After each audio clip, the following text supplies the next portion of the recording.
Hello guys, আবার চলে এলাম ছোট্ট একটা মিনি ব্লগ নিয়ে। দিনটা ছিল বৃহস্পতিবার আর আজকে আমার কাজও ছুটি ছিল। তো বাড়িতে ছিলাম, তো সকাল সকাল চলে গেছিলাম বাজার করতে। নিয়ে এসেছিলাম গুগলি, ইলিশ মাছ, চিংড়ি মাছ আর রুই মাছের মাথা ফ্রিজে ছিল।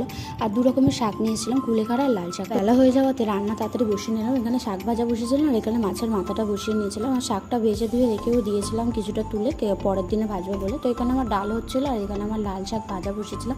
আর মাছগুলো ধুয়ে ধুয়ে পরিষ্কার করে নিয়েছিলাম রান্না করবো বলে। আর চিংড়ি মাছের মাথাটাও আলাদা করে রেখেছিলাম।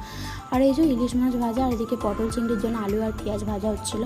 সত্যি কথা বলতে নানান ব্যস্ততার মাঝে এখন আমার মিনি ব্লগে ডেলি আপডেট দেওয়াই হয় না।